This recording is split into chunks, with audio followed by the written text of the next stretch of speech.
en tratar de salvar corderos que vienen de gestaciones melliceras o gestaciones múltiples. ¿Y por qué ese enfoque? Y es, principalmente está dado porque el aumentar el número de corderos que tiene cada oveja es una muy buena estrategia para mejorar la productividad. Y que tengamos gestaciones melliceras o trilliceras ocurre normalmente, obviamente más melliceras que trilliceras. Es algo que la naturaleza nos entrega de una forma directa, ¿cierto? De forma normal. Y es algo que debemos aprovechar dentro de los sistemas productivos. Además, cuando uno analiza el costo de producción de ese nuevo cordero, es mucho menor, ¿cierto?, ese cordero adicional en una gestación mellicera que el costo de mantención de una oveja para producir con otra oveja ese mismo cordero.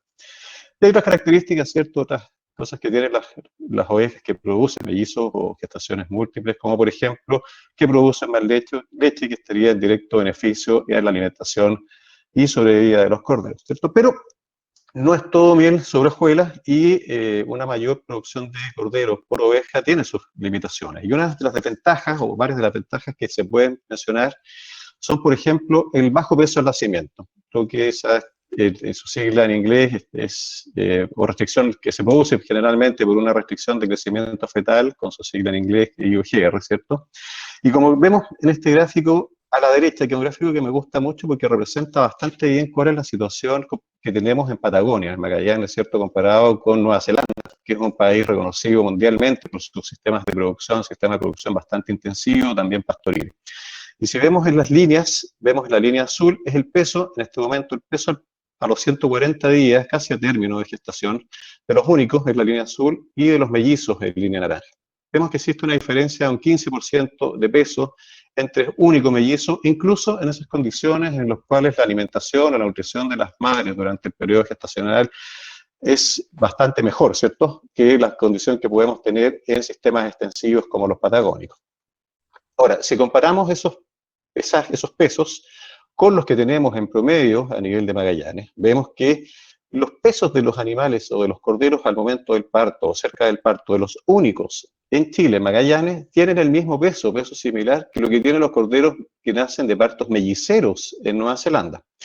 Y habiendo dicho eso, obviamente el peso de nuestros corderos mellizos son bastante más bajos que el peso de nuestros corderos únicos, pero esta diferencia entre único y mellizo, acá, bajo nuestras condiciones, es un 23% menos de peso, lo que significa que estamos bajo condiciones que son bastante más restrictivas que las condiciones que tienen en otros sistemas de producción, y obviamente eso va a impactar negativamente en la sobrevida, algo que sabemos que aquellos corderos que vienen de aparición,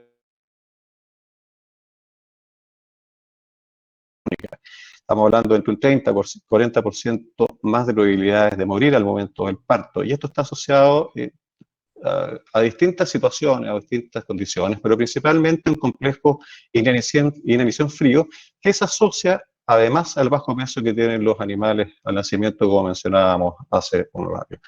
Y además existen otras desventajas que tienen las apariciones melliceras, y entre las que se puede nombrar una menor tasa de crecimiento postnatal. Ahora, en la medida que vamos aumentando, como les decía, el número el número de fetos o el tamaño de la camada, de 1 a 5, estos son trabajos internacionales, vemos que el tamaño del feto, el peso del feto va disminuyendo, ¿cierto? Es lo mismo que les mencionaba hace un rato. Y además la tasa de sobrevivencia también va disminuyendo en la medida que vamos aumentando el número de corderos que se están gestando. Estos datos que son internacionales se relacionan bastante bien con datos producidos generados a nivel local. Acá si observamos en las barras verdes, tenemos el peso de los corderos, tanto únicos en esta columna, y de los mellizos que nacen vivos o que viven después del parto. Vemos que en general, primero, se repite lo que les mencionaba adelante, que los corderos únicos tienen mayor peso que los mellizos. Pero si observamos la columna azul, vemos que los corderos únicos que se nos mueren son aquellos corderos que tienen en promedio mucho menor peso o menor peso que aquellos corderos que viven. Y lo mismo ocurre con los corderos mellizos. Se nos mueren aquellos corderos que tienen un menor peso al momento del parto. Por lo tanto, la lógica que nos indica es que tenemos que poder establecer estrategias o manejos que nos permitan aumentar el peso del feto al momento del parto, y estas estrategias tienen que apuntar a hacer manejos fundamentalmente durante los periodos de mayor demanda nutricional de desarrollo del feto durante la gestación. Algunos índices productivos para que entendamos, la gente que no está en Magallanes, que nos acompaña en otras regiones, ¿por qué nos preocupa tanto este tema de la mortalidad de los corderos al parto? Cuando uno ve los valores promedios de prolificidad en la ecografía, tenemos que en la región hay un 115% de promedio, ¿cierto?, de prolificidad, con un rango bastante amplio, un rango que puede ir desde un 101 a un 154%. Este 154% me ha tocado verlo en rebaños, por ejemplo, de Corriel, muy bien alimentados en la zona más húmeda de la región, ¿cierto?, donde la condición corporal de los animales es muy buena, pero también en razas como Suffolk, en Tierra del Fuego, con condiciones nutricionales algo restringidas.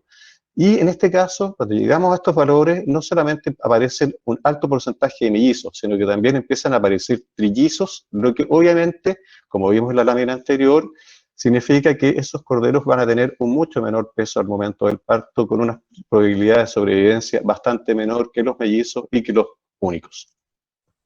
El porcentaje señalado es un 70 o un 80%, ese es el porcentaje señalado que tenemos en Magallanes. Entonces, si uno saca la cuenta, la verdad que el número de corderos que se nos está muriendo no es poco. Estamos hablando que se nos muere cerca del 20 al 30% de los corderos únicos, y de los mellizos puede llegar la mortalidad hasta un 50%. Algunos cálculos rápidos nos indican que aquí a nivel regional, en Magallanes, se nos mueren alrededor de 250.000 a 300.000 corderos, se pierden anualmente. Eso significa que se nos muere el potencial trabajo o faena de todo un frigorífico. Por lo tanto,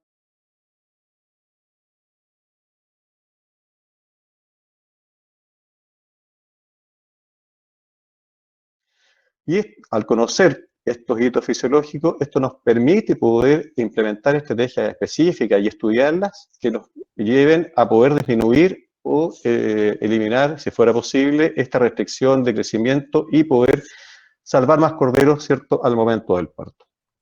Y el grado de afección que va a tener, cómo va a afectar este grado de desnutrición, va a depender, uno, de qué tan severo es la desnutrición a la cual está sujeta la madre, pero también a la edad gestacional en el cual se produce este momento de desnutrición, algo que vamos a ver más adelante. Pero no solamente la desnutrición afecta el desarrollo fetal, sino que también la sobrenutrición, principalmente en ovejas jóvenes, se ha demostrado que puede tener un impacto negativo sobre el desarrollo fetal. Pero desde el punto de vista de la placenta, vemos que en la medida que aumentamos la cantidad de fetos, el número de placentomas que el feto es capaz de utilizar, ¿cierto?, que ocupa la placenta por cada feto, va disminuyendo. Y tenemos en este sentido que en promedio, si los únicos ocupan 70 placentomas, ¿cierto?, tienen 70 placentomas, en la medida que vamos pasando de mellizos, trillizos, cuatrillizos, vemos cómo esto va disminuyendo. Y obviamente la cantidad de uniones que tiene el feto hacia la madre va en directa relación del transporte de distintos nutrientes y otros productos, ¿cierto?, que pasan desde la madre hacia el feto. En términos generales, los animales mellizos tienen mayor densidad y mayor peso vascular, ¿cierto?, de los placentomas. Sin embargo, cuando uno considera la masa total de la placenta, esto es mucho menor, ¿cierto?, que lo que se observa en gestaciones únicas. Todo este efecto que tiene en el desarrollo placentario, en el tamaño placentario, se refleja en un menor flujo sanguíneo por feto, es decir, pasa menos sangre desde la madre o a través de la placenta hacia el feto, que obviamente afecta el flujo de nutrientes hacia el feto. Se produce una menor concentración o hay una menor concentración de metabolitos, por ejemplo, la glucosa en únicos es un 20% menos que la situación que ocurre en términos de concentración de glucosa en los únicos, hay menor concentración proteica y además al haber un menor tamaño de placenta, existe una menor capacidad de transporte de glucosa y aminoácidos que son fundamentales para el desarrollo fetal, y esto está asociado a una menor concentración o actividad de receptores y transportadores de estos nutrientes. Comentario general, para los que no sabían, bueno, obviamente la placenta, a través de la placenta se transportan distintos nutrientes al feto, como oxígeno, aminoácidos, glucosa, micronutrientes, vitaminas, hormonas, factores de crecimiento, pero la placenta en sí es un tejido vivo. La placenta consume 2/3 del oxígeno que se transfiere desde la madre hacia el feto, es decir, para poder mantener su actividad consume 2/3 del oxígeno y la mitad de la glucosa. que podría pasar desde la madre al feto. Por lo tanto, el desarrollo placentario y la actividad placentaria resultan fundamentales. Algunas cosas de los fetos es que, en términos generales, los fetos que provienen de gestaciones melliceras tienen un tamaño muscular mucho menor. Y no solamente un tamaño muscular menor, sino que además un número de fibras reducido y un área de estas fibras menor a las que se observan en fetos únicos. Y otra cosa que afecta la tasa de sobrevivencia, pero ya al momento del parto, es que estos fetos tienen menor grasa parda, que obviamente la grasa parda, como es la que produce la mayor porcentaje energético de energía al momento del parto, a menor grasa parda, esto nos va a afectar la posibilidad de sobrevivir del cordero al momento del parto. ¿Qué es lo que hemos visto aquí en Magallanes? Es que las ovejas mellizas comparadas con las únicas tienen un peso en el caste similar. Esto no hay que confundirlo con la condición corporal. Yo creo que muchos de los que han visto en el campo, en términos generales, la condición corporal de las ovejas melliceras al momento del encaste tiende a ser un poco mejor o mejor que las ovejas únicas, ¿cierto? Y esto está asociado, esa condición corporal, a la capacidad o al número de óvulos que se producen, a la fertilidad y a la prolificidad, ¿vale? Pero cuando comparamos esos animales al momento al parto, a los 140 días de gestación, estas ovejas mellizas tienen un menor peso de canal, ¿ya? Y esto está asociado principalmente, como podemos ver acá, a un menor área de ojo de lomo. Es decir, los animales han movilizado, las hembras han tenido que movilizar parte de su músculo para poder mantener la gestación. Hay que recordar que la oveja va a hacer lo posible para poder mantener su gestación. Y si es que no está recibiendo los nutrientes necesarios a través de lo que puede obtener de la pradera o a través de otras vías de alimentación, lo va a hacer a través de la movilización de sus reservas propias. Pero lo interesante es que el espesor de grasa dorsal y los valores de grasa, tanto de único como de mellizo, son bastante similares, no hay diferencia. Es decir, llega un punto en el cual el animal no es capaz de movilizar más grasa y para poder mantener la gestación, que tiene mayores demandas por ser una gestación mellicera, lo hace a través de la movilización de tejido muscular u otros tejidos. Desde el punto de vista de los mellizos, ya lo vimos, se vuelve a repetir, tienen menor peso, tienen menor grasa perirenal y tienen una masa muscular reducida, los únicos comparados con los mellizos. Y desde el punto de vista placentario, lo que se ve es que existe un menor número de placentomas de mellizos versus únicos, como se observa en esta gráfica. Lo mismo cuando consideramos el peso total de placentomas, es mucho menor en los únicos comparados con los mellizos. Y lo que ocurre es que se produce una variación en el tipo de placentomas que se encuentran entre los mellizos y los únicos. Existen 4 tipos de placentomas, el A, B, C y D, como se aprecia en esta imagen. Y lo que va pasando, lo que ocurre es que en el A, el tejido fetal se encuentra envuelto por el tejido materno, ¿cierto? A diferencia de lo que ocurre en el D, donde se produce una eversión, sale el tejido fetal y pareciera que el tejido fetal bordea o trata de rodear de la mayor forma posible el tejido materno a través de vascularización. Y es lo que observamos acá, donde los corderos mellizos tienden a aparecer placentomas del tipo tipo C y D, en desmedro del tipo A, al parecer tratando de poder tener este mayor contacto que le permita poder tener un mayor flujo de nutrientes. Entonces tenemos una restricción nutricional en la madre que está generada por una disminución del consumo o por la disponibilidad de forraje, ¿cierto?, de alimentos que existen en forma natural. Esto se traduce en una disminución en distintos nutrientes que le van a llegar al feto, pero además una disminución en el oxígeno que puede llegar a nivel fetal, generando una situación de estrés oxidativo. Asociado a esta restricción nutricional que por sí ya produce o genera una situación de complicada, ¿cierto?, al feto que limita su desarrollo, tenemos que la gestación múltiple en sí misma produce una competencia entre los fetos por la disponibilidad de nutrientes que tiene que ser repartido ya no en uno, sino que en 2 o 3 fetos que tienen que competir por lograr estos nutrientes que son escasos. Y además tenemos una placenta que, ya vimos, trata de hacer lo posible para poder captar la mayor cantidad de nutrientes, pero en términos generales existe una menor transferencia, dado que obtiene menores placentomas, dado que el tamaño es menor, etcétera, existe una menor transferencia de nutrientes en aquellas gestaciones que son melliceras. Eso se traduce en lo que ya habíamos conversado, en una restricción del crecimiento intrauterino o, como ya les decía, en su término inglés, IUGR. No vamos a entrar en detalle de esta gráfica, solo un poco mostrarles que lo que les decía adelante.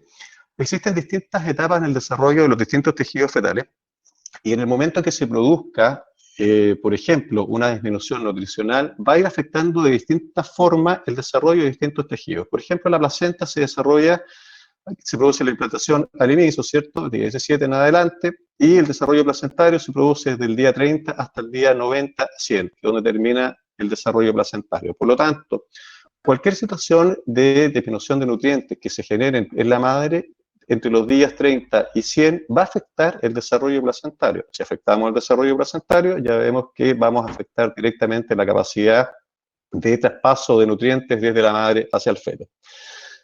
Lo mismo en el desarrollo y crecimiento fetal, hasta el día 100 no existe mucha diferencia entre único y mellizo. A partir del día 100 se produce un crecimiento exponencial, ¿cierto? Tanto de únicos y mellizos, donde se divergen las dos curvas de crecimiento y se produce la diferencia principal entre estos dos tipos de gestación.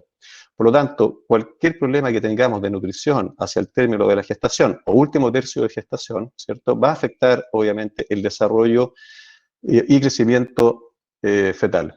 Lo mismo va a pasar en términos de formación de músculo. Si es que tenemos cualquier situación de menor nutrición al inicio de la gestación, podemos afectar la miogénesis primaria, es decir, la primera parte de la formación de las células musculares, la miogénesis secundaria, hasta el día 100 alrededor, pero si es que tenemos cualquier problema después del día 100, ¿qué es lo que va a pasar? Vamos a afectar la hipertrofia, es decir, el crecimiento en el tamaño del músculo esquelético, y es un poco lo que veíamos en los datos que le entregaba adelante, que el músculo o el peso de los músculos de corderos mellizos es menor que el de cordero único.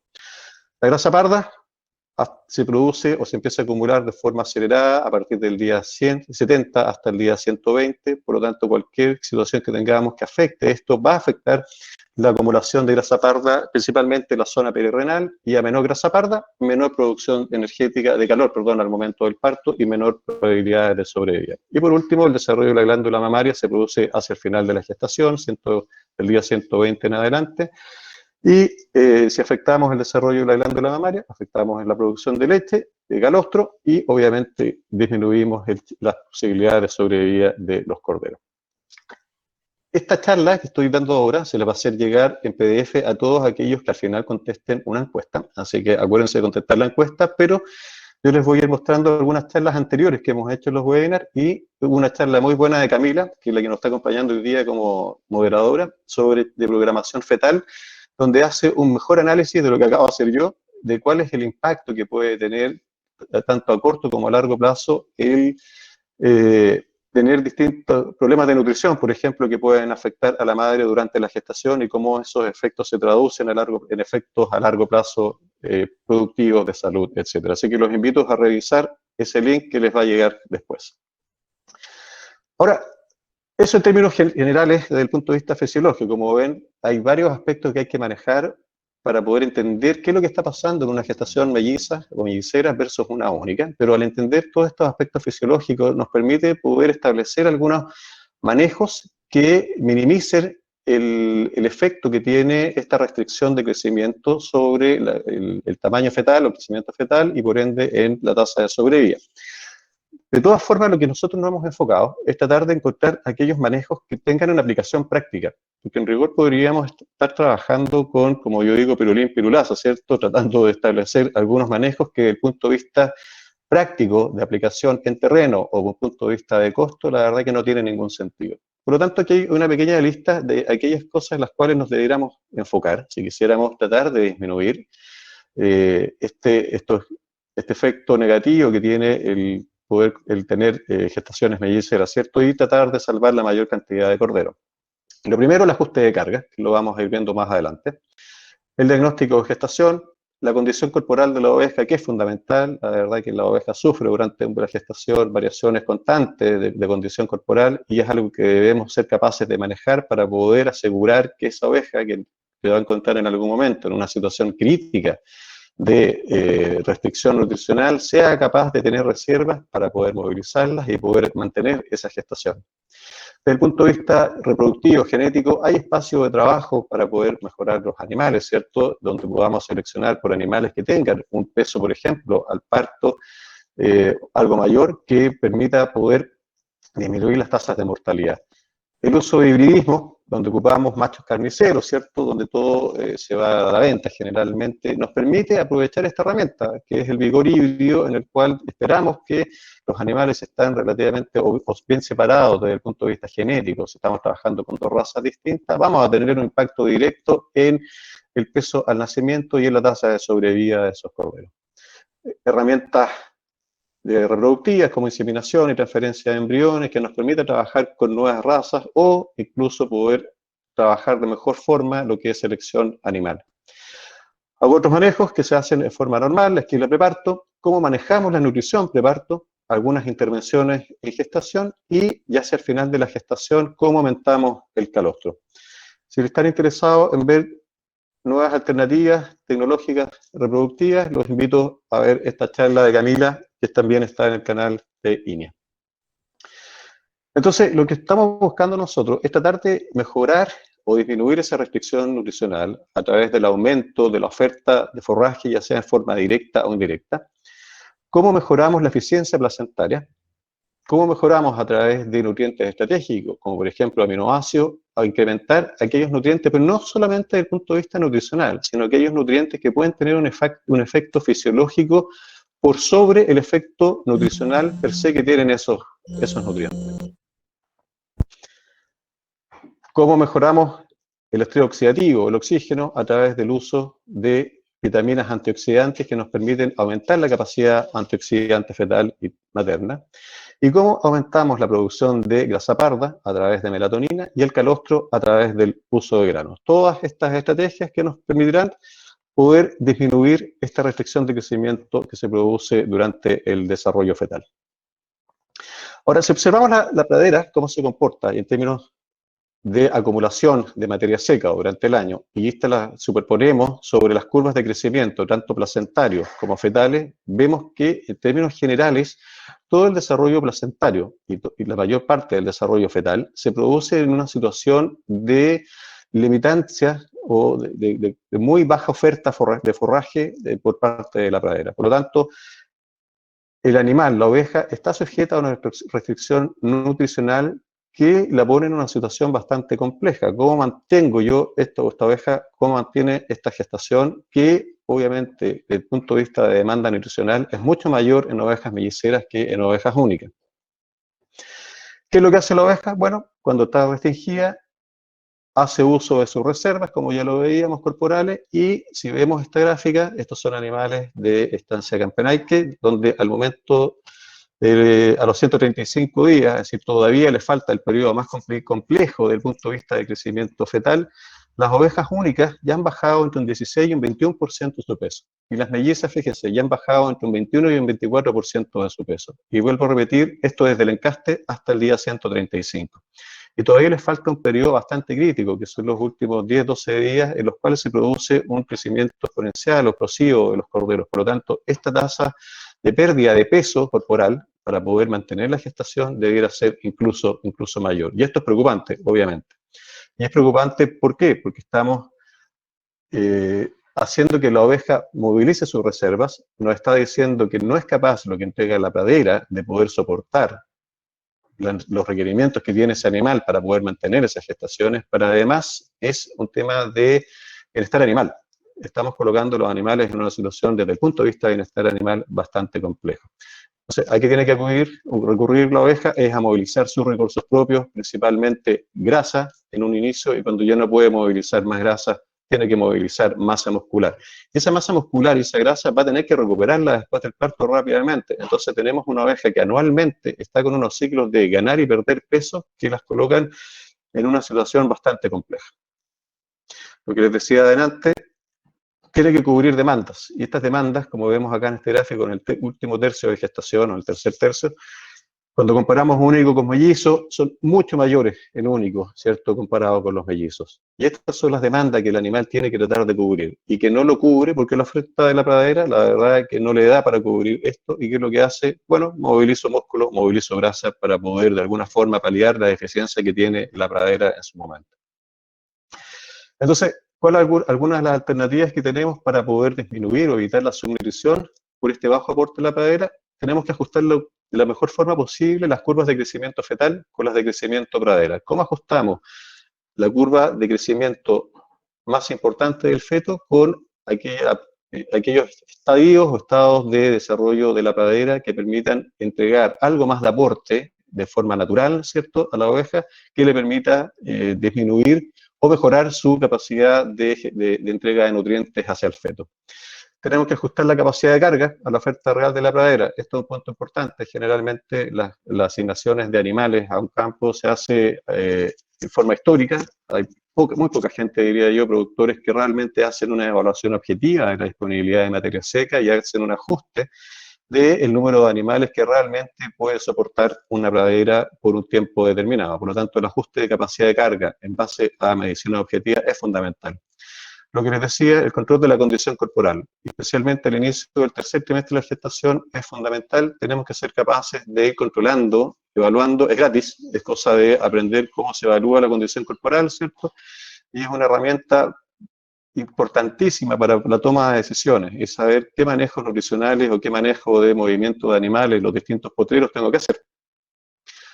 Ya con un poco más de costos, pero estos costos son inversiones, no son gastos. El uso de suplementación estratégica nos permite ir paliando la deficiencia que les mostraba adelante que tiene la pradera, la deficiencia de nutrientes. Y les voy a mostrar más adelante cuál es la recomendación que tenemos para poder suplementar bajo las condiciones actuales. Y por último, tenemos que separar los lotos de abejas de acuerdo a la cantidad de fetos en el vientre. ¿Por qué? Porque ya se los decía, no es la misma. No son los mismos requerimientos que tiene una oveja única con una oveja melliza, y el poder separar las ovejas de acuerdo a el número de fetos que tienen nos permite hacer manejos estratégicos nutricionales que no solamente apuntan a salvar más corderos, sino que además apuntan a salvar el bolsillo, porque hago inversiones, ¿cierto?, o gasto en aquellos animales que realmente me van a retribuir desde el punto de vista económico. Este es un ejemplo de una real, de una estancia que se ubica en la zona de estepa profunda, ¿cierto?, aquí en Magallanes, que demuestra cuál es el efecto que tiene la disminución de carga versus el efecto de la preñez. Este es un productor que desde el año 2004 al año 2019 redujo un 32% su masa de animales, 32%. ¿Qué significó eso? Que al inicio teníamos a la ecografía solamente un 101%. Pero al disminuir la carga, al disminuir el número de animales, vemos que a la ecografía llegamos a un 136%. Desde el punto de vista de corderos potenciales, pasamos de 5.090 corderos potenciales, considerando la cantidad de ovejas con ese porcentaje de preñez, y viendo también la seca, eliminando la seca, a 4.640 corderos potenciales. ¿Qué es lo que significa? Es que disminuyó un 32% de vientres, pero solamente disminuyó un 9% sus corderos potenciales. En cierta forma, un menor número de animales, de vientres, no significa una disminución significativa de la potencialidad productiva de esos animales, sino que por el contrario, me disminuye los costos de producción, me libera recursos nutricionales y permite poder mantener esos animales de mejor forma, mejorando la condición corporal a los distintos años, épocas del año, principalmente al momento del encaste, lo que se ve reflejado en un aumento de la tasa de prolificidad de esos animales. En otras palabras, fuimos capaces de aumentar un 35% el porcentaje a la ecografía. Y lo importante, el porcentaje señalada, como ven, bastante parejo en la línea naranja, lo que son los animales únicos, con las variaciones anuales propias, pero aquí esto es lo más relevante, los melliceros. Las ovejas melliceras que son manejadas de una forma distinta, vemos cómo hay una tendencia, si bien hay variaciones interanuales, como hay una tendencia clara de un 82%, vamos aumentando el porcentaje de sobrevivencia de esos corderos, ¿cierto? Esto al momento del destete. Por lo tanto, la primera recomendación es que tenemos que ser capaces de ajustar la carga. Ajustar la carga significa poder entregar la cantidad de nutrientes o de forraje necesario que las ovejas necesitan, valga la redundancia, para poder hacer una buena mantención de la gestación, que los corderos crezcan durante la gestación y se salven al momento del parto. Por lo tanto, ajustar la carga permite aumentar la productividad. Ahora, esto no es gratis en el sentido de que nosotros tenemos que ser capaces de mejorar la nutrición de esos animales melliceras, pero tenemos las herramientas básicas y necesarias para poder hacer este manejo. Y una de esas herramientas, como se los mencionaba antes, es el diagnóstico de gestación por ultrasonido. Es una técnica ya bastante difundida, conversábamos delante, que han sido muchos los cursos que hemos hecho en INEA, en la asociación ahí con el doctor Víctor Hugo Barragués, que aprovecho a saludarlo nuevamente, que nos acompaña hoy día, y hay un porcentaje alto, interesante de animales en la región en los cuales se está haciendo ecografía. ¿Qué nos permite el diagnóstico ecográfico? Es poder, primero, tener un diagnóstico temprano de la gestación, lo que nos permitiría hacer un repaso de hembras que no quedaron preñadas. Esto lo podríamos hacer el día 20 o 25, post-encaste o inseminación artificial. Otro manejo que nos permite hacer es la eliminación de ovejas secas. Ovejas que por edad, por problemas reproductivos, no quedan preñadas. La verdad que si es que no son productivas, no tiene sentido mantenerlas en el sistema productivo. Por lo tanto, las podemos vender, las podemos sacar del sistema y eso produce un aumento en la disponibilidad de forma inmediata de los recursos forrajeros para aquellas ovejas que sí están produciendo en el predio, que son las ovejas preñadas. Esto ya lo puedo saber al día 20 o 25, puedo saber qué animales quedaron o no quedaron preñados, ¿verdad? Este es el más importante, que es la separación de ovejas de acuerdo al número de fetos en el vientre. ¿Por qué? Porque si yo soy capaz de separar las ovejas únicas de las mellizas, o incluso las trillizas, puedo destinar los mejores campos o campos rezagados a la alimentación de ovejas con preñas múltiples, o bien puedo suplementarlas para poder mejorar el aporte nutricional y poder permitir que se genere un desarrollo mejor de los fetos y, aunque sea repetitivo, pero quiero que quede claro, a mejor desarrollo, mayor crecimiento, mayor tasa de sobrevida. Estas son imágenes de gestación única, gestación mellicera, donde vemos los dos embriones acá, y gestaciones trilliceras, ¿verdad? Entonces, esto es lo más importante, poder separar ovejas mellizas de única y alimentarlas de la mejor forma posible para poder disminuir la mortalidad de estos corderos al parto. Y como último funcionalidad objetivo de la ecografía, ya algo más de uso práctico, es que nos permite hacer o conformar grupos de aparición distintos, de acuerdo a la edad gestacional. Uno cuando está haciendo la ecografía, uno conversa con el productor y le dice, ok, oye, la verdad que tienes aquí claramente 2 o 3 fechas de encaste porque se te pasó un carnero y tienes los muy adelantados, esos animales no los lleva a la esquila preparto porque eso generalmente va a terminar la oveja y el cordero muerto. Quedan en el campo, no se esquilan, se esquilan después, pero tienes 2 grupos, 3 grupos con edades súper claras. Separémonos, lo llevamos a campos distintos, nos facilita el control de parto, disminuye la mortalidad, y cuando hacemos la entrega de esos corderos a la venta, rodeamos animales que se van a ir al camión que tienen pesos similares, porque van a tener edades de parto o edades similares. Por lo tanto, son corderos más homogéneos que pueden ya sea ir a la selección o pueden ir a la venta. Lo que obviamente impacta no solamente en el manejo, facilita el manejo, sino que impacta desde el punto de vista comercial y económico. ¿Cuándo se recomienda hacer la ecografía? Depende del objetivo, pero si estamos hablando de una ecografía que busca un diagnóstico temprano, tenemos que hacerlo a través de la vía transrectal, que puede hacerse desde el día 25 hasta el día 60.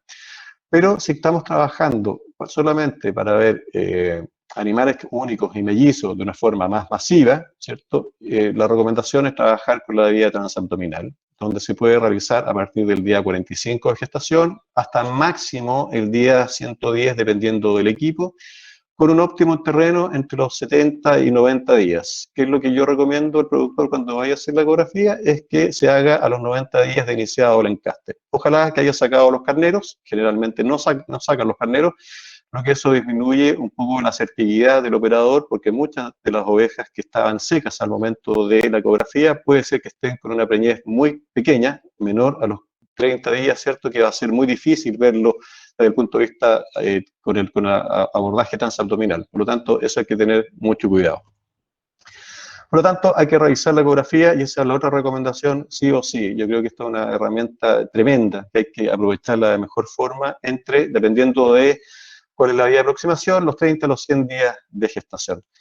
Al igual que las láminas anteriores, hay una charla que también está en el canal de INEA, que si a alguien le interesa puede verlo, que habla de lo que es el diagnóstico de gestación por ecografía y ver los tipos de equipos, etc. Pero yo les decía que varias opciones, o tenemos campos o puteros que estén rezagados con mayor disponibilidad de forraje, lo que en nuestras condiciones resulta un poco difícil, o bien hacemos la inversión, y quiero hacer hincapié en la inversión, no en gasto de suplementar a estas hembras que tienen 2 corderos en su vientre.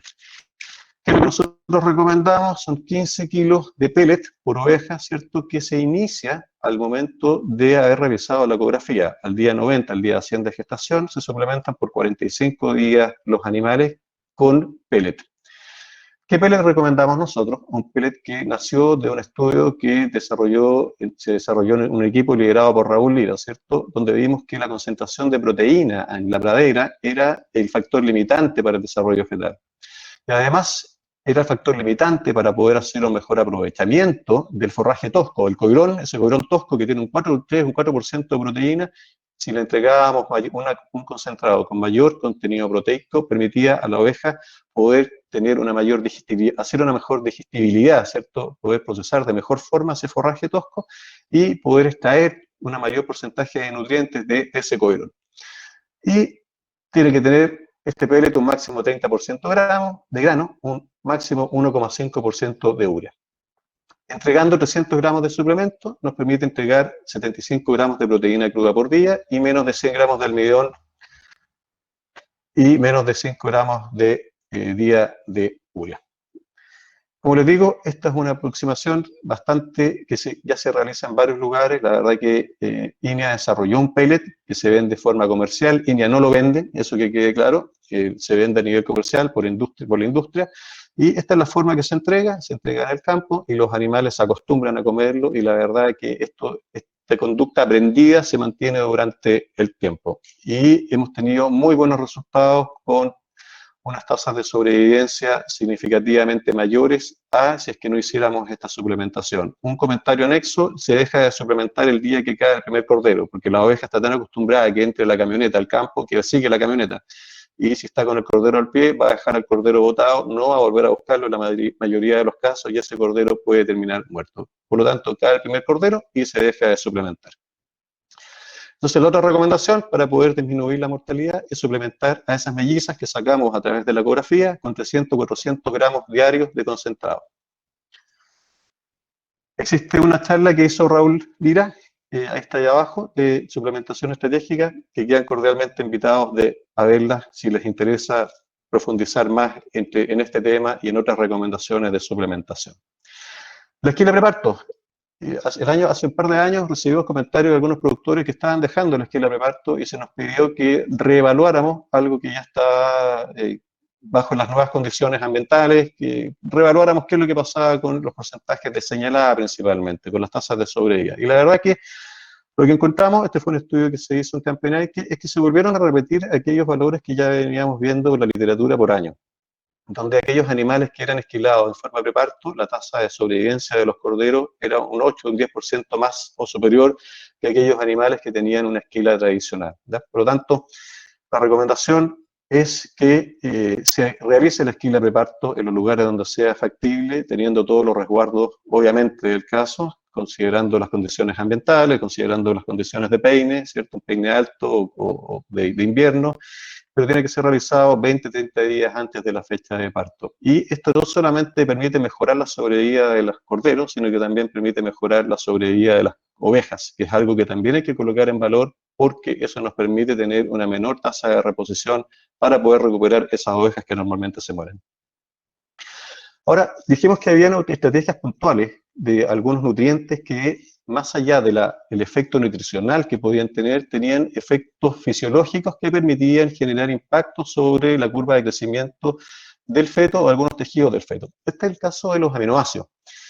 Uno de los aminoácidos con los cuales se ha trabajado en mayor medida o más se ha trabajado en ovino es con la arginina, donde se ha visto que la arginina suplementada en forma directa, ¿cierto? O vía infusión, a través de la entrega de 345 micromoles por kilo de peso, desde el día 100 de gestación, permite el aumento del peso de nacimiento, pero aquí hay que tenerlo presente, estos efectos solamente se han visto en hembras. Es un efecto donde existen dimorfismos sexuales y la respuesta de los machos no es igual a la de las hembras y la verdad que todavía no está claro por qué se produce ese diferencial. Lo que sí, existe un aumento en la masa muscular y existe un aumento también, al utilizar arginina, de la grasa parda. ¿Cómo se produce el efecto de la arginina? Es que este aminoácido produce una activación de una proteína que se llama mTOR, ¿cierto? Que no voy a entrar a describir qué es lo que hace, o qué es lo que es, pues solamente les digo que se descubrió gracias a estudios que se hicieron en Isla de Pascua. Y este mTOR, que es una proteína quinasa, ¿qué es lo que hace? Nada más y nada menos que es la que regula toda la producción de proteína dentro de la célula. Cuando se activa mTOR, se produce toda una cascada, ¿cierto?, de distintos componentes que llevan a la formación de proteínas. Por lo tanto, hay aminoácidos como la arginina que permiten la activación o fosforilación de algunos lugares, ¿cierto?, de este mTOR, activan la cascada, produce mayor cantidad de proteína y se produce un incremento en el tamaño muscular.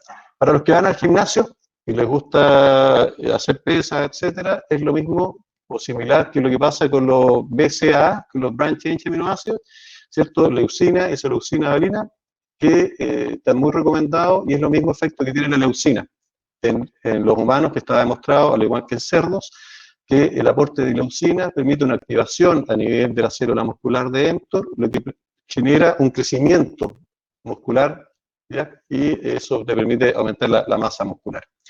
¿Cuáles son las limitantes de la arginina en el cordero? Es que dos cosas. Una, es el costo, que no es un costo bajo, la verdad que es un costo que yo diría que hasta el momento es prohibitivo. Y lo otro es que la arginina sufre un proceso de degradación ruminal.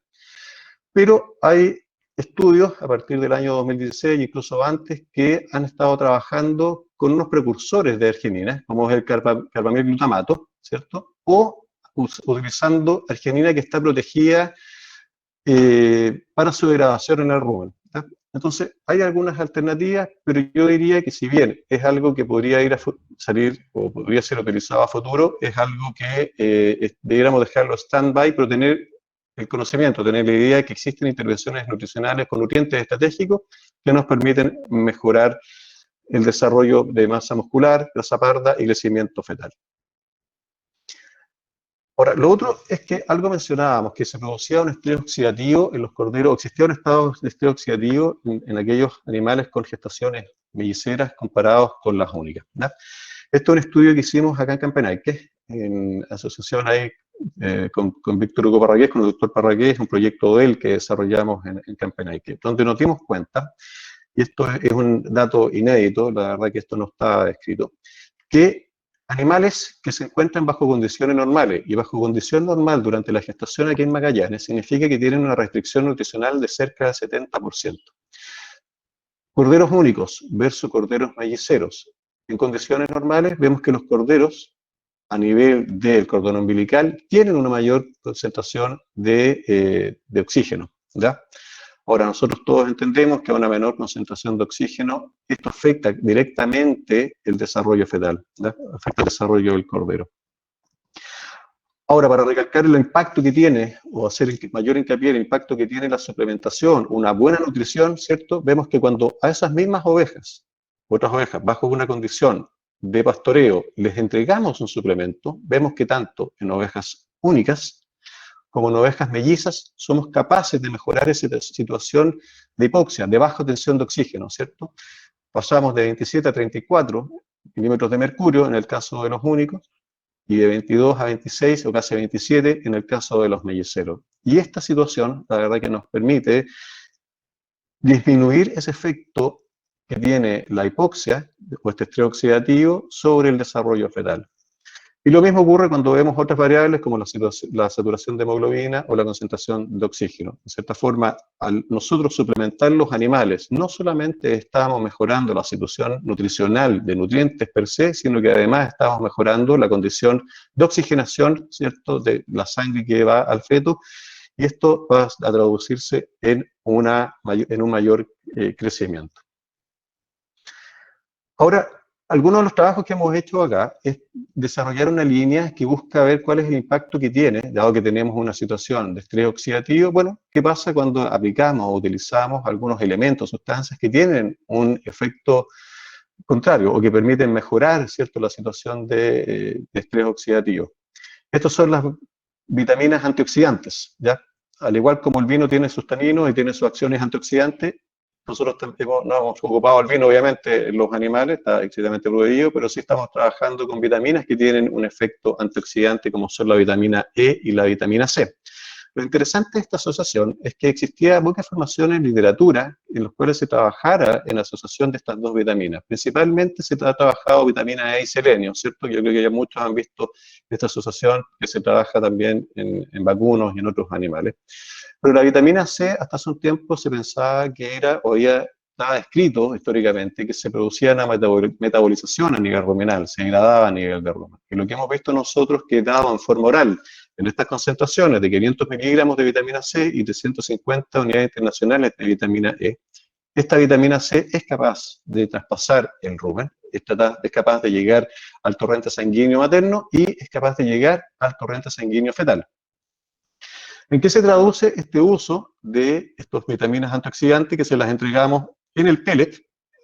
Le pedimos a una empresa que lo incorporara, que vemos directamente en aquellos animales que están en una situación normal, ¿cierto? Que es la restringida, un 70%, tenemos un aumento del peso fetal de 3,5 kilos en promedio a 4 kilos. Esos 500 gramos de diferencia en el peso al momento del parto hacen la diferencia o pueden marcar la diferencia entre vivir o morir para el cordero, que es un poco lo que veíamos en ese gráfico de cómo va, cuál es el peso necesario, ¿cierto?, para que se produzca una mayor probabilidad de sobrevida de los animales. Y en aquellos animales que estaban en un 100% de sus requerimientos, aquellas ovejas que estaban en un 100% en RC, vemos que si bien existe un valor de aumento, no es tan significativo. De cierta forma, lo que vemos acá es que estas vitaminas tendrían un mayor impacto en aquellas situaciones en las cuales existe una restricción nutricional materna y permitirían mejorar no solamente el peso, sino que también la capacidad antioxidante, ¿cierto?, del cordero al momento del parto, pasando de 0,37 a 0,49 y 0,43 a 0,49, ¿cierto? Estamos hablando del THC, que se mide para poder determinar la capacidad antioxidante que tiene el animal. Entonces mejoramos no solamente el peso al parto, sino que estamos mejorando también la capacidad antioxidante. Y lo más seguro es que esta respuesta del desarrollo fetal, ¿cierto?, y que se traduce en un mayor peso, está asociado a que los animales tienen una mejor capacidad de respuesta frente a este insulto que hace esta disminución de oxígeno bajo estas condiciones. Por lo tanto, son capaces de responder de mejor forma a la restricción de oxígeno y estrés oxidativo que existe.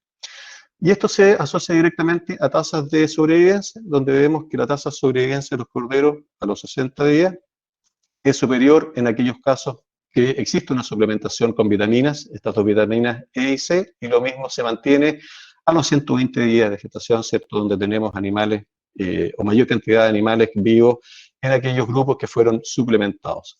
500 miligramos de vitamina C, 350 de unidades internacionales de vitamina E. El valor de esto, la verdad, es que es muy, muy bajo, por lo tanto, es algo que se puede implementar y es algo que nosotros vamos a ver si es que podemos implementarlo en forma directa en el pellet que se está comercializando. Bueno, rápidamente entonces vitamina C y vitamina E durante la gestación. Como vimos, existe un bajo oxígeno en los fetos melliceros con restricción nutricional, existe un mayor estrés oxidativo en mellizos que contribuye a un menor crecimiento. Y esta administración diaria de vitamina C y E a partir de los 30 días permite incrementar el peso fetal, tanto en los únicos como mellizos, y con un impacto mucho mayor en los mellizos. Y gestaciones en las cuales existe una subnutrición, si las hembras están restringidas desde el punto de vista nutricional, la administración de vitaminas mostró una mayor respuesta para el incremento del peso fetal, ¿no? Y como ya les comentaba, esto se traduce en una disminución de la mortalidad neonatal en los grupos suplementados con vitaminas. Por lo tanto, la recomendación, dar en pellet 500 miligramos de vitamina C y 350 unidades internacionales, perdón, está al revés ahí, de vitamina E.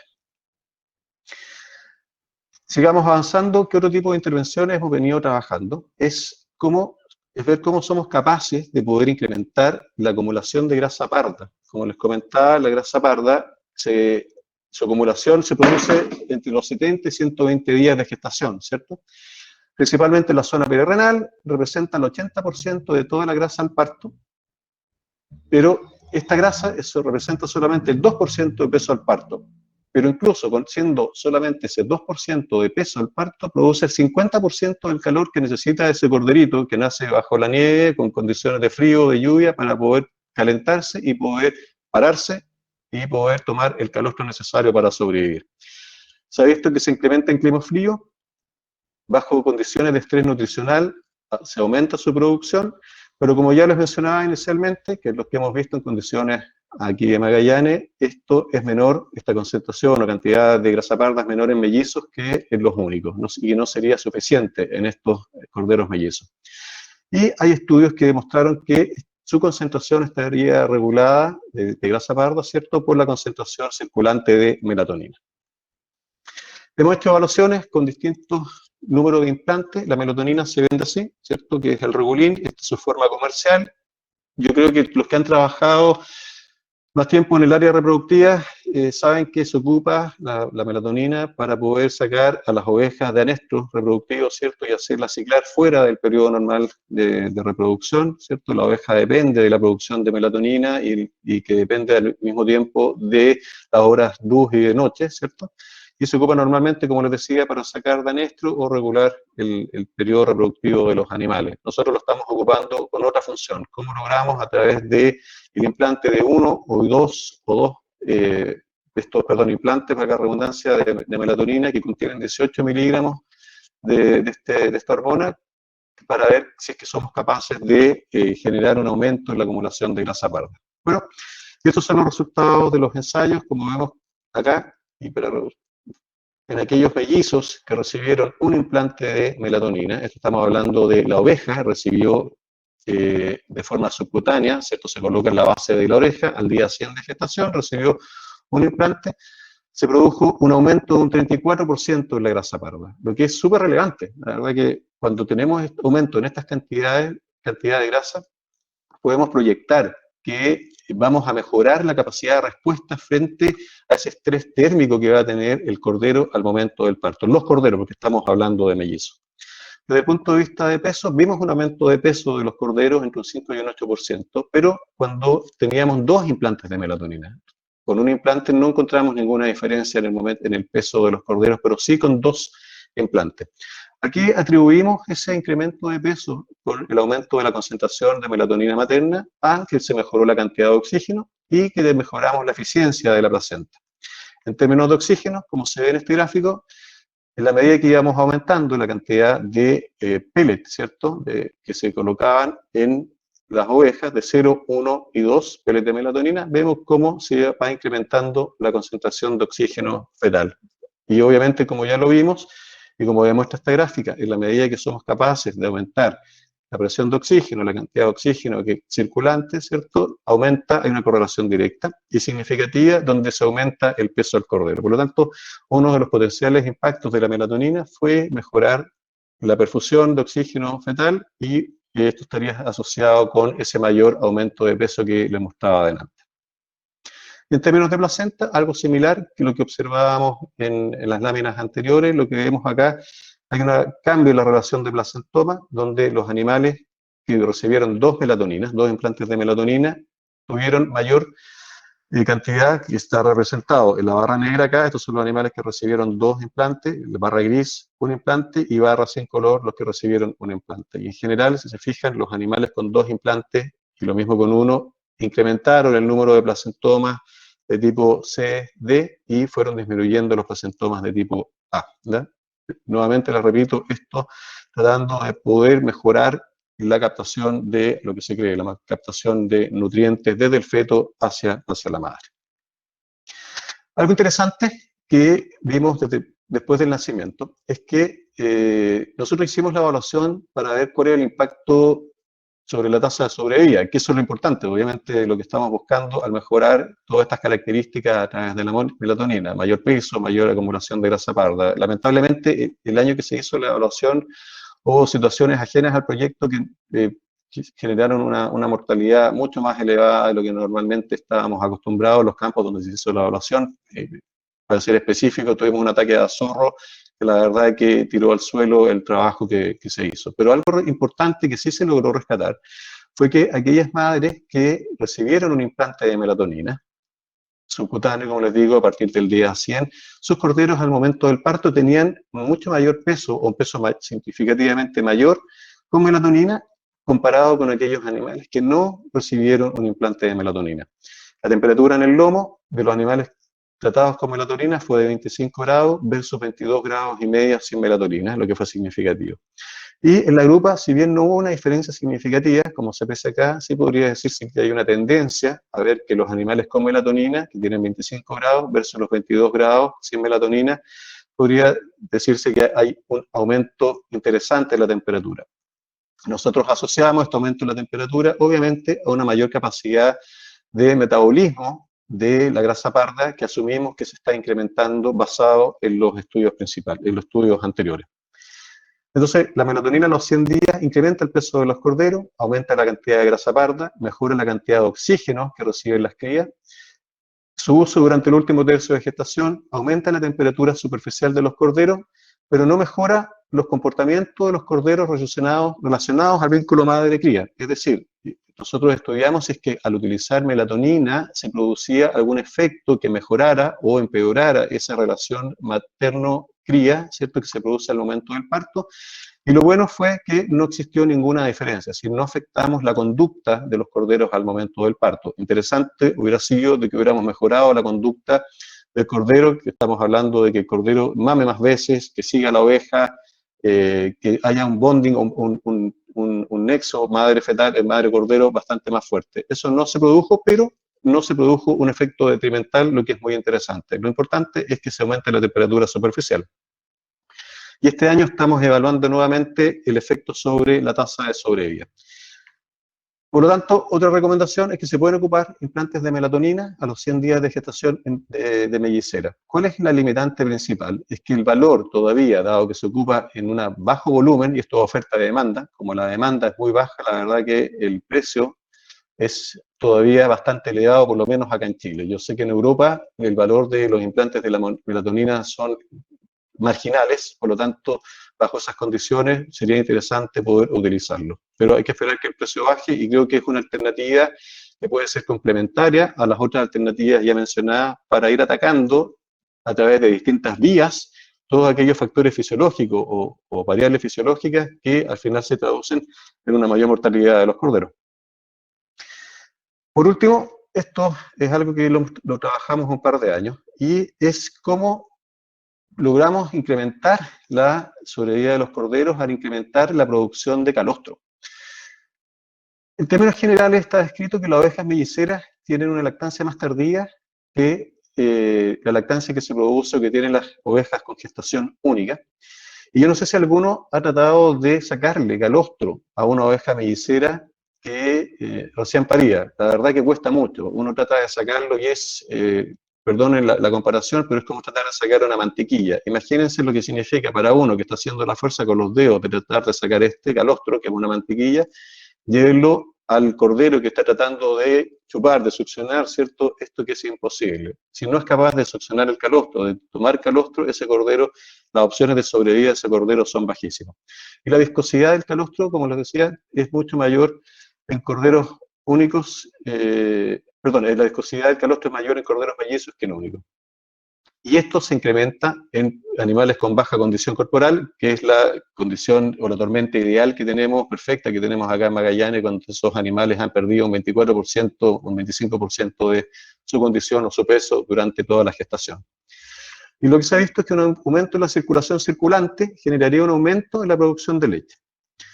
Entonces, ¿qué es lo que hemos visto nosotros? Comparamos la suplementación de alimentos proteicos como la alfalfa versus alimentos energéticos. Alfalfa entregamos casi 3 kilos por animal día por medio, esto para poder disminuir el costo de entrega. Y la avena se entregó 400 gramos diarios de grano por animal. Es importante que la entrega de granos tiene que hacerse en forma diaria para no ir modificando el pH ruminal y no se produzca un efecto serrucho, ¿cierto?, entre cada vez que le entregamos un grano a los animales. Se suplementaron por 10 días efectivos, previo acostumbramiento de los animales por 9 días, y esta fue la razón de incremento de entrega de granos durante esos 9 días. Y lo que vimos fue que el porcentaje señalado de estos animales, que eran todos melliceros, que fueron determinados al momento de la ecografía, fuimos capaces de aumentar a un 138% cuando se le entregó alfalfa, a un 165% cuando se le entregó avena. Y este porcentaje se mantuvo para el caso de la alfalfa al momento del destete y tuvimos acá una menor o mayor mortalidad en el caso de la avena, pero que obviamente ya al momento del destete estaría asociado a otros factores y no factores directos que tengan relación con la producción de calostro, ¿vale? En otro ensayo comparamos el Cocetán, que es un producto comercial con esas características, ¿cierto?, con avena nuevamente. Entregamos 190 gramos por animal de Cocetán, 200 gramos por animal día de avena por 10 días efectivos, siguiendo un periodo de acostumbramiento similar al mostrado al anterior, ¿cierto? Y vemos, si nos vamos al porcentaje señalado, vemos que el grupo control tuvo un 137%, animales suplementados con avena un 145% y con Cocetán un 155%. Por lo tanto, esto nos quiere decir que si somos capaces de suplementar a los animales con un producto energético durante la última semana casi previo al parto, somos capaces de poder generar un impacto tremendo sobre la tasa de sobrevivencia. Otras opciones, y estos son trabajos de Georgette Panchero, que trabaja en Uruguay, ¿cierto?, con John Milton, que trabaja en Australia, y la verdad que hay bastante literatura, yo los invito a revisarlas, a hacer la búsqueda. Ellos han trabajado con cebada entera y maíz partido, entregando 600 gramos por animal con estas dosis de crecimiento, ¿cierto?, de entrega para poder llegar a un periodo de acostumbramiento, y los resultados son similares. En la medida que entregamos alimentos energéticos, 8 días antes del parto, una semana antes del parto, incrementamos la tasa de sobrevivencia porque se licúa, si queremos colocarlo entre comillas, se licúa el calostro y eso permite que el cordero al momento del parto tenga una mayor probabilidad o posibilidad de poder succionarlo, tomarlo, alimentarse y poder sobrevivir. Entonces la suplementación 10 días antes del parto energética es de corta duración, tiene un costo relativamente bajo, los resultados son buenos o son promisorios, permite dar respuesta a la sobrevida de corderos mellizos. Lo que sí es importante es que tenemos que hacer un proceso de acostumbramiento al cambio de dieta, porque si es que hacemos un cambio brusco de dieta, principalmente con maíz, con grano, con avena, podemos producir una acidosis ruminal que nos podría llevar a tener un efecto absolutamente contrario al que estamos buscando, o incluso podríamos llegar a la muerte del animal si es que se producen, por ejemplo, algunos casos de enterotoxemia. Y entonces la recomendación es suplementar con granos 1 o 2 semanas antes del parto. Y ya para ir terminando, ¿cuáles son las recomendaciones finales? Evitemos y tratemos de mitigar el estrés nutricional al cual están sujetos los animales. Tenemos que hacer un uso lo más óptimo posible de la pradera o de otros recursos nutricionales que pueden venir desde fuera del campo. Estamos hablando de forraje conservado o estamos hablando de concentrados que se puedan adquirir en el mercado. Tenemos que ser capaces de manejar y cubrir la necesidad específica de los animales y tenemos que manejar los rebaños de acuerdo a sus necesidades. El tema de aumento de la prolificidad, yo sé que hay productores que me dicen, yo no quiero corderos mellizos, yo quiero solamente corderos únicos. Lamentablemente, si hacemos bien las cosas, vamos a tener corderos mellizos. Por lo tanto, tenemos que manejar de forma adecuada nuestros vientres, nuestros animales, para que poder salvar esos corderos, y eso nos permite directamente mejorar la eficiencia y mejorar la rentabilidad. Ya les dije, hay estrategias que nos permiten disminuir el estrés oxidativo en preñeces múltiples, hay estrategias que nos permiten disminuir la subnutrición. Por último, hay que alimentar bien las ovejas. Recomendable 100%, usen ecografías, la verdad que es una tremenda herramienta. Mejoremos la nutrición de los mellizos, mejoremos la producción de leche y existen más de una alternativa para poder salvar los corderos y estamos invitados a poder hacer un mejor uso de todas estas alternativas y salvar la mayor cantidad de corderos posible. Si lo hacemos muy bien desde el punto de vista productivo, nos va a crear, y perdón que lo diga así, pero nos va a ir creando más problemas. ¿Por qué? Problemas que son al final buenos problemas, porque se generan mayores ingresos, pueden generar una mayor rentabilidad del sistema. Pero en la medida que vamos mejorando nuestro sistema productivo, lo que va pasando es que el número, como aparece en la curva verde, el número de ovejas con gestaciones únicas va disminuyendo y empiezan a aumentar, en la medida que tenemos un mayor porcentaje a la ecografía, empiezan a aumentar los mellizos, pero hasta un cierto punto, donde se produce un aumento de los trillizos. Y como yo les decía, en aquellos grupos en los que yo he ecografiado, un 154%, ya me parecen trillizos que bajo nuestras condiciones colocan una situación mucho más compleja, porque los pesos al parto son más bajos y las tasas de mortalidad son más altas.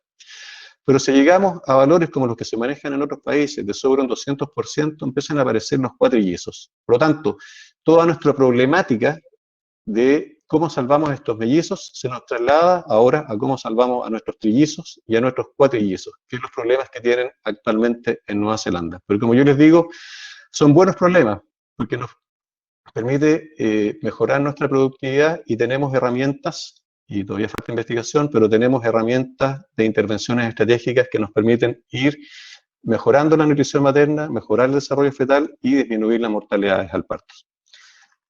Agradecer nuevamente a Víctor Hugo Parragués, que nos acompaña hoy día, que mucho del trabajo lo hemos realizado en conjunto.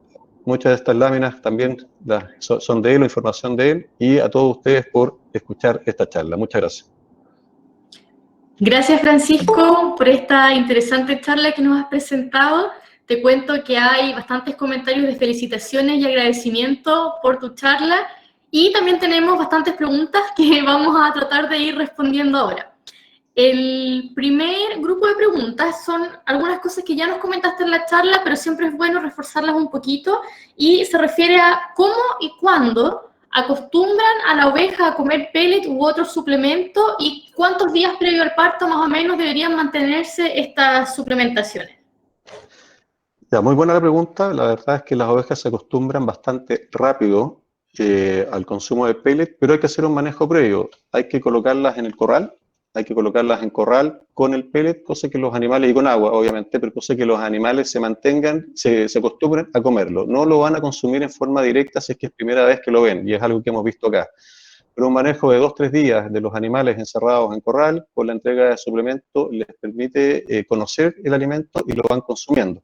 Ahora, como yo les decía, la suplementación tiene que ser en el periodo de mayores requerimientos, que es en el último tercio de gestación. Y la recomendación es que se entregue a partir de la ecografía, a partir del día 90-100, en el cual hacemos la ecografía, hasta el minuto que cae el primer cordero. Parió la primera oveja y dejamos de suplementar, para no generar una pérdida de corderos, porque la oveja va a seguir la camioneta o el tractor o lo que sea, que lleva los suplementos, se acostumbra y les gusta, y escuchan el ruido de la camioneta y empiezan a seguir la camioneta. Por lo tanto, dejan botado al cordero, como les mencionaba, y podríamos tener un efecto contrario al que buscamos, que es la pérdida de animales.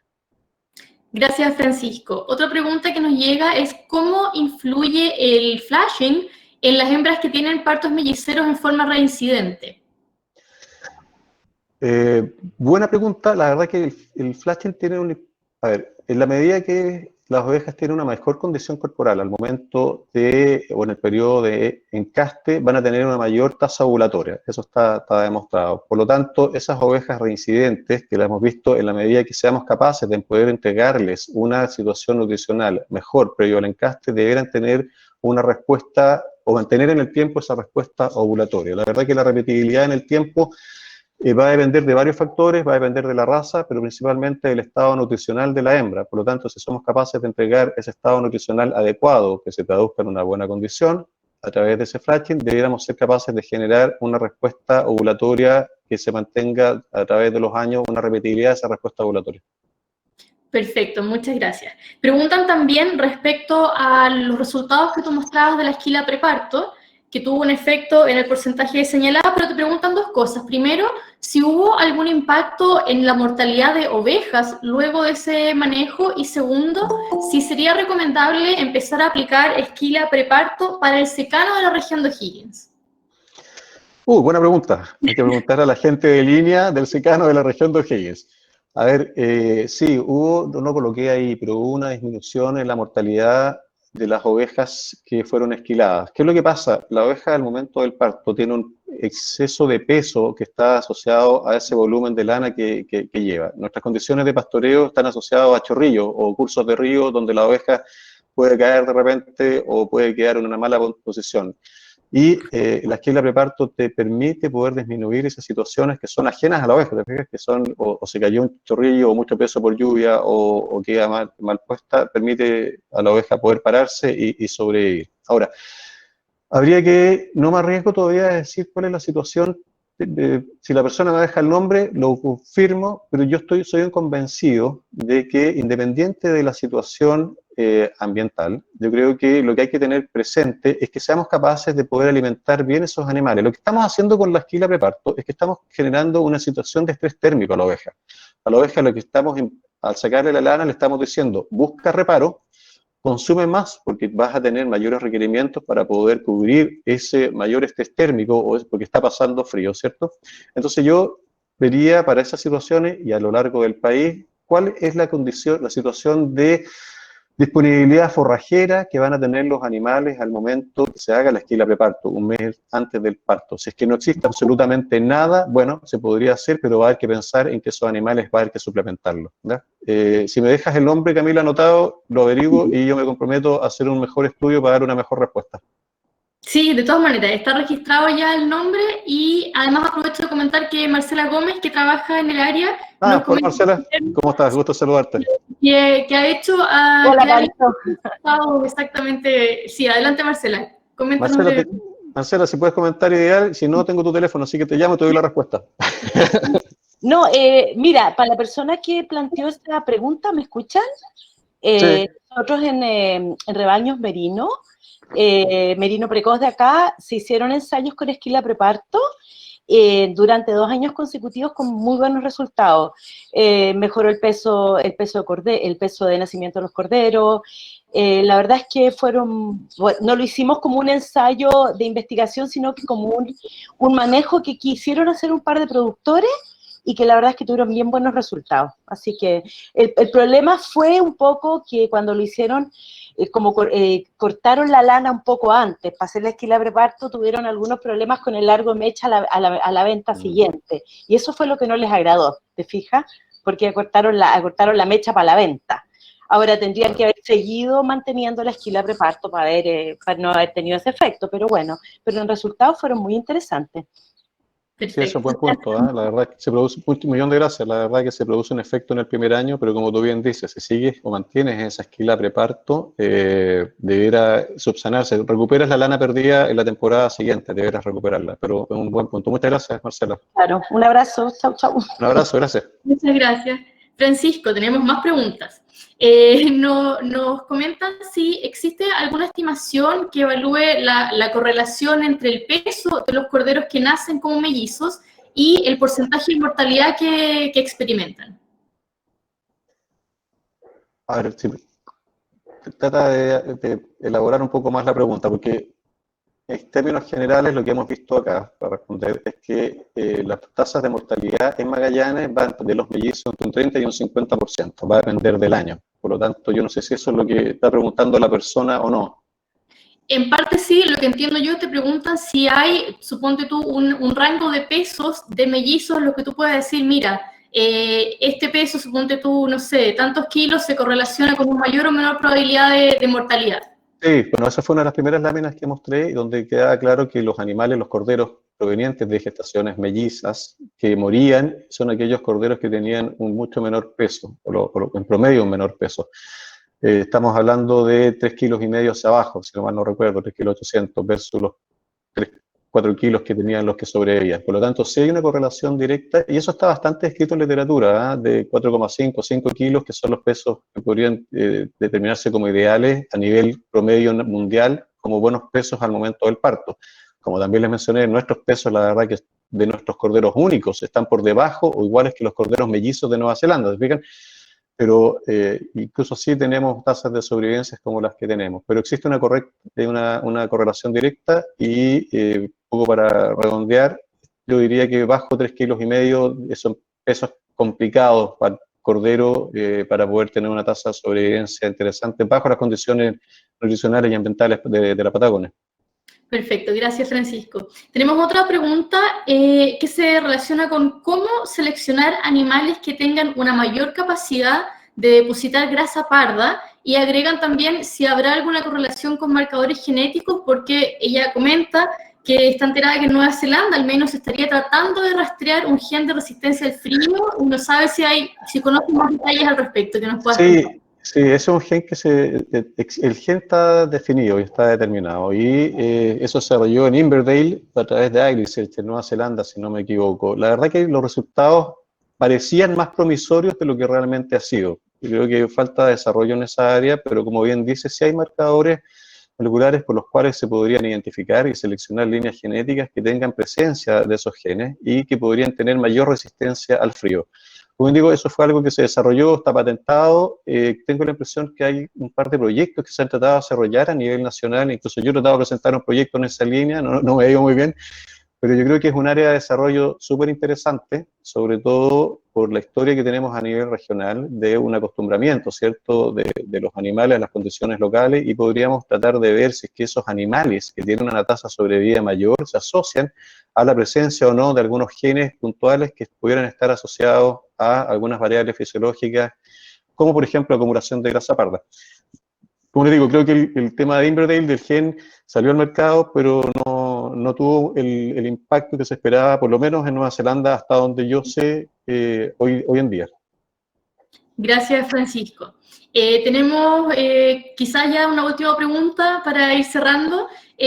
Pregunta si hay análisis de que correlacionan la condición corporal de la oveja al parto con la tasa de sobrevivencia de corderos simples y mellizos. Sí, yo he leído varios papers, hay estudios, no tengo en este momento los valores exactos, pero lo que sí se plantea es que lo que uno tiene que tratar de mantener es una situación ideal de condición corporal de las ovejas durante todo el año, y es una condición de 2,5 a 3. Si somos capaces de mantener esa condición corporal, la verdad es que estamos favoreciendo, en el caso de una restricción nutricional, la movilización de muscular o ciertos recursos, de recursos propios de la oveja para mantener la gestación. Y me atrevo a decir que sí, existe una correlación entre condición corporal y tasa de sobrevivencia, y me comprometo a buscar porque hay varios papers que lo relacionan. Como te digo, no tengo en este momento el valor en la cabeza, pero sí existe una correlación directa. Perfecto, muchas gracias, Francisco. Y bueno, te cuento que con eso ya vamos cerrando. Siguen llegando felicitaciones y agradecimientos por tu charla, que estuvo muy buena. Y yo quiero aprovechar de agradecer en nombre de INIE Campenaike a todos los presentes el día de hoy y motivarlos a que sigan registrándose. Campenaike sigue con charlas todos los martes a la misma hora, así que esperamos verlos en las próximas semanas. Muchas gracias, Camila, muchas gracias a todos, un abrazo grande, y como decía Camila, los esperamos para un próximo webinar el próximo martes, y la información ya está en la web, así que todos se pueden inscribir. Un abrazo grande.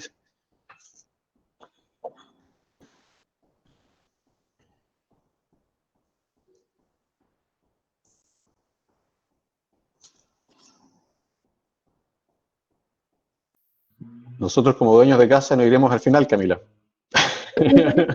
Caso, esperaremos a ver, De todas maneras. algún comentario extra. Bueno, absolutamente larga la charla, pido las disculpas porque creo que me alargué más de una hora, ¿no? Pues no fue tanto, una hora creo que fue. Son las 5:30, así que fue un poquito más de una hora solo de charla, pero valió la pena. Y eso que hablé rápido. Pero bien, no se puede menos. No, es harta información. Nunca es demasiado, escriben por ahí en los comentarios, así que tuvo buena llegada. Bueno, espero que haya quedado claro nomás, eso es lo importante.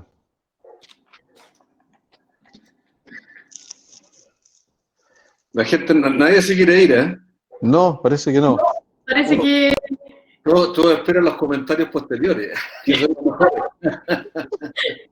Sí, Alberto Molianovich pregunta a Camila si se puede enviar la presentación, así que usted, que es la moderadora, la deja usted, obviamente. Sí, por supuesto que sí. Las personas de comunicaciones de INIE Campenaike se encargan de mandar la presentación a todos los que, tengo entendido, respondan la encuesta, así que hay una motivación ahí para que aprovechen de completar la encuesta por el link que se les envió, y se les hará llegar entonces la presentación de diapositivas por correo. Así que, Alberto, sí, te hacemos llegar la presentación. Sí contesta la encuesta, tiene un suquito. una condición. Oye, Pancho, ¿te puedo hacer una pregunta? Of course. Sí. ¿Has notado cambios en la ciclicidad de los animales en los últimos años, que estén entrando en celo más tarde? Mira, ese es un comentario que me hizo Salvador ya hace un par de meses atrás, que él tiene la impresión que sí, que como que se estuviera adelantando la época reproductiva. Yo hice un estudio de cuál ha sido la variación de luminosidad en términos de horas-día para los últimos 10 años, y no ha variado un minuto. Es decir, la misma cantidad de horas luz sigue siendo la misma cantidad. Lo que sí podría hacer es que tenemos mucho más influencia de merino a nivel regional. Entonces, que eso te amplía el periodo reproductivo, ¿cierto? Y eso podría estar impactando en que se vean como animales que tienen una ovulación, un inicio del periodo reproductivo como antes. Pero yo creo que es algo que Salvador, que es el administrador del campo, para los que no nos conocen, que obviamente Salvador Reyes, claro, que ellos son los que están día a día con los animales y que muchas veces tienen una apreciación bastante más directa de lo que pasa en el campo, nos ha dicho que tenemos que volver a estudiar. La de la Torre, ¿te acuerdas? Hizo hace muchos años un ensayo, hicimos en conjunto un ensayo para ver cuándo empezaban a ciclar los animales, y yo creo que sería bueno volver a hacer esas evaluaciones, a veces que hay alguna modificación. ¿Por qué tú has visto algo en la zona? Sí, he estado observando que todo lo contrario, aquí se están atrasando. Porque tú sabes que aquí históricamente el pequeño productor siempre ha puesto los carneros en diciembre, o en noviembre, pensando para tener corderos para el 18. Exacto. Y en la mayoría de los campos, los animales entraron a ciclar mucho más tarde. Entonces, históricamente, corderos que se producían en mayo las ovejas están pariendo en junio. Ahora, ustedes han estado con etapas de sequía o de estrés hídrico más o menos, por lo tanto, interesante ver la condición, cómo están llegando esos animales, condición corporal al momento del encaste. Tal vez no son capaces de recuperarse después del parto y eso está aumentando, o el periodo, no sé si es anestro, pero retrasando el encaste. ¿Te has visto una disminución en la condición? En general, en algunos campos, justamente que encontré un atraso tan fuerte, habíamos medido condición, porque es una práctica, digamos, que normalmente se hace en el preencaste, y no estaba en menos que 3. Entonces, por eso me ha llamado la atención. Yo creo que hay que estudiarlo. Víctor Hugo, lo estudiamos. Oye, aprovechen de pasar el dato ahí. Sí, pues. Esas son medios sugestiones. Yo creo que no hay estudios muy serios al respecto. Yo creo que se pueden hacer buenos estudios, pero hay que hacerlos de súper buena manera. En Magallanes creo que hay 2 estudios a lo largo de la historia, y yo tengo mis dudas sobre los 2, aunque haya participado el Pancho. Gracias, Víctor. Bueno, para los que no saben, Víctor fue mi profesor de tesis y profesor de universidad, así que está autorizado a criticarme. Bueno, yo creo que lo que pasa es que son estudios que hay que hacerlo de manera bastante amplia, con N muy grandes, y hay que hacer varios en el tiempo. Yo creo que todas estas cuestiones son oscilantes, o sea, no se repiten lo mismo todos los años. Ya. Son cuestiones que van oscilando. Solamente un año, efectivamente hay rebaños que modifican su entrada en actividad reproductiva, otros que no. Entonces uno tendría que tener un rebaño lo más grande posible, o varios rebaños, y seguirlos en el tiempo y ver qué pasa.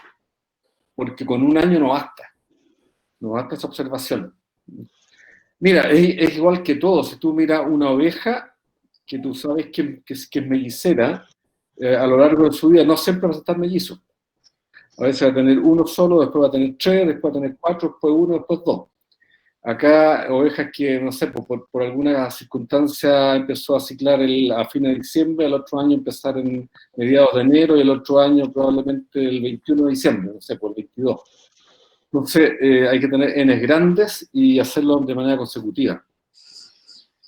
Pero suena interesante hacerlo, ¿ah? Es interesante. Sobre todo acá en esta zona que no se ha hecho. Sí. Lo que pasa es que hay que además tener control sobre varias variables, no solamente el fotoperiodo, siendo la señal más relevante, pero como decía el Pancho, la nutrición y la historia nutricional es tan importante como la historia del fotoperiodo. Tampoco basta con que tú le midas la condición corporal a la hembra a la entrada de temporada, sino que hay que tener la historia de la condición corporal, que es otra cuestión que tampoco es muy usual. Eso. A todo esto, la pregunta, Francisco, yo en realidad no me quise meter en contestar cosas, pero la condición corporal tiene mucho más valor como predictor de la calidad de la camada al inicio del tercer tercio de la gestación que al parto. Gracias. Es donde hay que controlar más la condición corporal, porque después que el animal parió, es mucho más fácil, aun cuando esté lactando, es más fácil recuperar la condición. Entonces, lo que es muy difícil a la entrada al tercer tercio, si ahí fallaste, Hay mucho que hacer. es mucho más pega lograr una buena evolución corporal que la pega que le significa a la oveja después del parto. Pero la pregunta era si es que hay una correlación entre condición corporal al parto con tasa de mortalidad, si no, Claro. no recuerdo. Era algo por el estilo, Sí. algo por el estilo, claro. Pero Sí. Me claro, parece. la otra cuestión que también hay estudios de una correlación lineal directa y súper significativa entre el peso del cordero y la mortalidad. Es el estudio del año La Pera. Y se sabe que corderos de 2,2 kilos 8 para abajo tienen una probabilidad que se acerca mucho al 100% de morir. Sí. Pero bueno, está lleno de cosas, lleno de datos. Pero la temporada reproductiva sería encachado estudiarlo, pero hay que hacerlo hasta pega para hacerlo bien. Ya, Oye, Señora moderadora, ¿puedo hacer un comentario? Aquí Marcelo Hervé desde la Perla del Sur, desde Valdivia. ¿Cómo estás, Marcelo? Saludos a todos, en primer lugar. Podría prender la cámara. La verdad que a esta altura yo creo que ya quedamos 24 personas, así que... No sé cómo se hace eso, pero yo no tengo las habilidades que tienen ustedes. Aparece una camarita, Marcelo. Un cuadradito, una camarita. Sí, por ahí tiene que estar, pero no tengo algún problema a lo mejor. Pero me oye. Sí, perfecto. Pues soy el mismo.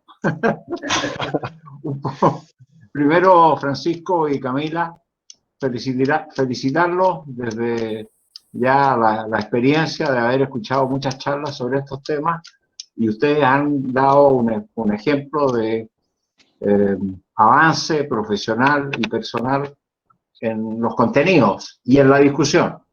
¿Ya? Muchas gracias. Eso es lo primero, porque creo que estamos en un momento en que las decisiones técnicas van a tener que empezar a valer cada vez más y fundadas en soportes científicos, y eso es muy importante. Quiero hacer una reflexión sobre algo que yo tuve la suerte de hacer en Nueva Zelanda hace 20 años, en Lincoln. Yo estuve un año allá y trabajé viendo el consumo de ovinos y el movimiento general del rumen y del contenido abdominal de las ovejas con único y con mellizo, que algo tiene que ver con lo que estamos conversando. Primero eran ovejas distintas, eran Coopworth, que pesan en condición 3, 70 kilos. Nuestro milagro Cordial, o el milagro de ustedes Cordial allá, pesa, no sé, 45, 55 kilos, con condición 3, para no... Hay variación y qué sé yo. Y lo que nos dimos cuenta fue súper interesante, y tenemos un trabajo publicado, o sea, una presentación en Sochipa, del año, por ejemplo, 2001, creo, 2002. Y que la oveja es capaz de aumentar, la oveja con mellizo es capaz de aumentar el volumen abdominal de tal manera que no interfiere en la capacidad de consumo de un alimento que era pradera de Vallica con Trevor Blanco, la pradera mejor de Nueva Zelanda en la Universidad de Lincoln. Eso lo tengo que decir claro. Y la otra cosa es que nos dimos cuenta, y después se ha visto más en estudios de Nueva Zelanda, Paul Kenyon y otro grupo en Australia también, que en realidad tener muchos mellizos es empezar a tener muchos triples. Sí. Y como tú lo ves, es que quiero hacer el énfasis en eso. Porque si todas las ovejas parieran de 2 y los criaran, habría mil millones de ovejas más en el mundo. ¿Ah? Pero la verdad es que el problema es uno de los problemas. Y la otra cosa que quiero resaltar para la audiencia, pero sobre todo para ustedes investigadores jóvenes de línea, es que, y tú lo dijiste, Francisco, es que uno de los temas que no está resuelto es la capacidad de carga de los campos en Magallanes. Yo llevo 50 años yendo a Magallanes, para decirlo claramente. No estoy siempre metido, me gustan otras cosas que las ovejas, aunque ustedes no crean. Pero la capacidad de carga de un campo es realmente a donde hay que meterle más filosofía. Lo he conversado mucho con nuestro exalumno acá, Raúl Lira, que trabaja en eso. Y yo creo que eso hay que darle fuerte. Y la otra cosa que a mí me gusta mucho escuchar, que ahora se maneja el concepto de condición corporal en el ovino. Nosotros hicimos un curso en el año 1980, 1980, en que fuimos un grupo de jóvenes entusiastas, como los veo a ustedes ahora, a incorporar el concepto de condición corporal, güey. Y no voy a decir que nos sacaron la mugre, pero poco menos que causamos un impacto negativo, ¿no es cierto? Porque esto de tocar todas las ovejas 3 veces al año, aquí se volvió loco el chascón, en ese tiempo tenía pelo y de otro color, ¿ya? Que nos vino a ver eso. Yo lo vi esto también de otra manera, en el sentido de cuando llegué a Valdivia en el año 70 y los viejos contamos cuentos, la gente decía que las ovejas se morían por comer ensilaje. Y ningún ovejero, había 5 veces más ovejas que hay ahora, en la 10ª región, en ese tiempo. Las ovejas no, se les pudre el pulmón, esos eran los viejos, ¿me entiendes? Que robaban silo por ahí, que se les pudría el pulmón. Y por supuesto que es como que las ovejas no toman agua, ¿no es cierto? La oveja no toma agua, claro. La oveja no toma agua, no, la oveja no toma agua. Entonces, bueno, pero me gusta mucho que esté andando y en la de hacer rápida, requiere una manga buena nomás y las ganas, y registrar. Y aquí entro en un tema que me gusta mucho. Y ¿qué pasa? Que llevamos registros más o menos nomás. Y esto es para las ovejas y para las vacas. Sí, el tema de registro es una complicación. Nosotros que estamos ahora, Camila que está llevando el programa de mejoramiento genético, la verdad que el tema de registro es una brutalidad. Es que yo sé, es que el tema de registro es mundial, oye. ¿No? Ustedes saben, en Nueva Zelanda hace 50 años había 3 millones de ovejas registradas. Ahora hay 200.000. Y hay mucho más precisión genética ahora que hace 40 años, por supuesto, ¿no? Por otras razones. Pero los registros, yo cuando llegué a Punta Arenas, a Magallanes, la gente decía, no, mi porcentaje señalada son los corderos que señalo por la oveja que está a la señalada. Claro, absolutamente. Y todavía sigue eso, estoy seguro. Porque se ríen aquí los colegas, pero... No, si muchos se ríen, pero la verdad es que cuando se juntan ahí en el Roca o a tomar un café, los cálculos son bastante interesantes. ¿Quién marca más? ¿Quién marca más, pues, me entiendes? ¿Ah? ¿Y cuál fue la mortalidad? Porque el zorro se las come y qué sé yo. En fin, quiero nosotros ahora estamos... un comentario que más adelante estamos metiéndonos en el tema de... Víctor, perdón, dale. Así que saludo a todos, saludo Marcelo, Francisco, Camila, Marcelo. Sí, Víctor, un abrazo. Saludos. Chao, abrazo. Sí. No se vaya todavía el comentario para la próxima charla, el próximo año. Estamos transformando a Campenaiki, estamos metiendo en el área de ganadería de precisión, donde lo que apuntamos a hacer mejorar la toma de decisiones en base a los registros, ¿ya? Y vamos a colocar crotales electrónicos de alta, ¿cómo se llama? De high, en todos los animales, UHF, claro. Y vamos a colocar, si todo sale bien, una antena que nos va a permitir hacer el tracking de los animales a través de collares GPS para ver cuáles son conductas de pastoreo, incluso conductas de monta, porque tienen, además de acelerómetros, tienen inclinómetros, así que vamos a saber qué animales, tanto en vacas como en ovinos. Así que lo único que quiero es que parta el proyecto, porque la cantidad de información que vamos a poder rescatar de ahí va a haber como para 4 webinars más. Le hacemos llegar la invitación cuando tengamos instalado para ir a verlo. Oye, pero en realidad es notable esto del uso de los registros. Sí. Yo di una charla en Azogama hace 2 años, a lo mejor ustedes estaban ahí, sobre una parte de los registros del rebaño criancero bovino. Una parte nomás. Y creo que faltó mucho porque teníamos 15 minutos o 20 minutos, ¿se acuerdan? Sí, espero que la próxima semana Azogama se luzca con la capacidad técnica del webinar que va a tener. Esta semana, ojo, esta semana, perdón. Sí, esta semana. El jueves a las 5:30 y el viernes a las 5 de la tarde. Así ya llegaron ahí las inscripciones. Así que hay muy buenos expositores, así que hay que aprovecharlo. Estoy inscrito. Muy bien, me parece. Felicitaciones. de nuevo. Ahí Ya. el trabajo de Raúl Lira que apoya a Sogama, así que en la Así es. organización hay buenos expositores. Muy bueno. Bueno, yo los voy a ir abandonando. Un gusto haber compartido. Qué bueno hablar con Marcelo. Hace tiempo que no nos veíamos, así que con Marcelo Hijo hablé el otro día, pero para la próxima visita, cuando levantemos la cuarentena, que ya llevamos casi 2 meses de cuarentena, a ver si nos encontramos por acá.